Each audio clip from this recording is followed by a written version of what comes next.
Season 1 से लेकर अब तक होमलैंडर का बिहेवियर बहुत ही अजीब रहा है। किसी को नहीं पता कि वो कब किससे गुस्सा हो जाए और सामने वाले को लेजर से उड़ा दे। उसकी हरकतें, नेचर, टेम्परामेंट कुछ भी नॉर्मल नहीं है और इस चीज से कोई नहीं बचा है, फिर चाहे वो उसका दोस्त हो या फिर उसका दुश्मन। ये सब देखकर सबसे पहला सवाल आता है कि सुपर हीरो तो और भी लोग, लेकिन होमलैंडर ही इतना ब्रूटल क्यों है? ये सब उसके बर्थ के टाइम से जुड़ा है। होमलैंडर को बनाया गया था सोल्जर बॉय के स्पर्म और एक सैरोगेटेड मदर से, वो भी सिर्फ $2000 के बदले। लेकिन जब टाइम होता है उसके जन्म लेने का तो उसकी नॉर्मल डिलीवरी नहीं होती। वो अपनी माँ को लेजर से मारकर उड़ता हुआ पैदा होता है और ये सब देखकर वहाँ पर प्रेजेंट डॉक्टरों की फटी रह जाती है। उसके बाद होमलैंडर, जिसका नाम बचपन में जॉन होता है, वो उसी लैब में बड़ा होता है जहाँ पर उसकी केयर करते हैं मैडेलिन स्टिलवेल और जोना बताते हैं बचपन में होमलैंडर बहुत ही इनोसेंट था। वो सबको कडल करता फिरता था और सब उसे कहानियां सुनाते थे और वो कहानी सुन के सो जाता था। लेकिन अगर होमलैंडर को वर्ल्ड का सबसे पावरफुल सुपर हीरो बनना था तो उसके लिए वॉयलेंट, एग्रेसिव होना जरूरी था और इसी वजह से उसके चाइल्डहुड के दौरान उस पर हर तरह के एक्सपेरिमेंट किए गए, फिर चाहे वो मेंटल हो या फिर फिजिकल। होमलैंडर को जलती हुई फर्नेस में, ओवन में घंटों तक रखा जाता था और उसके बाद उसे गर्म पानी में डुबोया जाता था और ये सब उसके साथ बचपन में होता था। और अब अगर बंदा इतना सब होने के बाद भी वॉयलेंट और इल टेम्पर्ड ना बने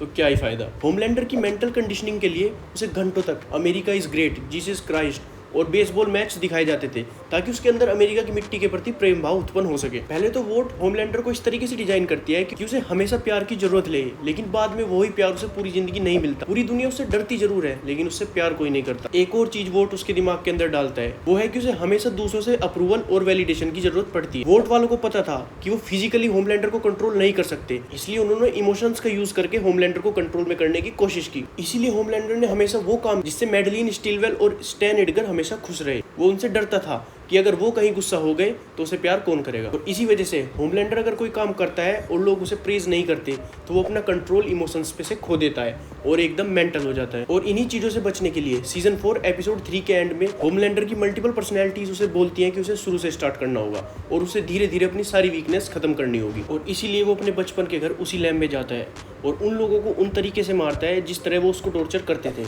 और पिचकारी वाले बदले के बाद तो मैं खुद भी कभी होली नहीं खेलूंगा। तभी वहाँ पर बारबरा आ जाती है जो बचपन में होमलैंडर की केयर करती थी। वो उसको बताती है कि तुम हम सबसे पावरफुल थे और इसी वजह से हम सब तुमसे डरते थे। तुम इतने पावरफुल थे कि तुम कभी भी इस फैसिलिटी से भाग सकते थे, लेकिन तुम नहीं भागे क्योंकि तुम्हें हमेशा से अप्रूवल और प्यार चाहिए था और तुम हमें खुश करने के लिए यहीं पर रुके रहे। ये सुनकर होमलैंडर ठान लेता है कि अब की बार वो कोई गलती नहीं करेगा और बारबरा के सामने ही उसके पूरे स्टाफ को मार देता है। होमलैंडर का जो ये बिहेवियर और साइकोपैथिक नेचर है, इसका जितना जिम्मेदार होमलैंडर है उतना ही वोट भी है। 6 साल की उम्र से उसके ऊपर टॉर्चर किया जा रहा है और यही चाइल्डहुड ट्रॉमा आगे चलकर उसकी मेंटल इलनेस और साइकोपैथिक नेचर का रीजन बनती है। हो सकता था अगर होमलैंडर को सही से ट्रीट किया जाता तो उसका नेचर अब से बिल्कुल डिफरेंट होता, लेकिन वोट के लिए वो हमेशा से एक प्रोडक्ट था और वोट कभी नहीं चाहता था कि उसका होने वाला सुपर हीरो वीक और रोने धोने वाला बने। तो ये थी आज की वीडियो। आपको वीडियो कैसी लगी हमें जरूर बताएं। साथ ही इस वीडियो को लाइक और चैनल को सब्सक्राइब जरूर करें ताकि आपको आगे भी ऐसी वीडियोस मिलती रहें।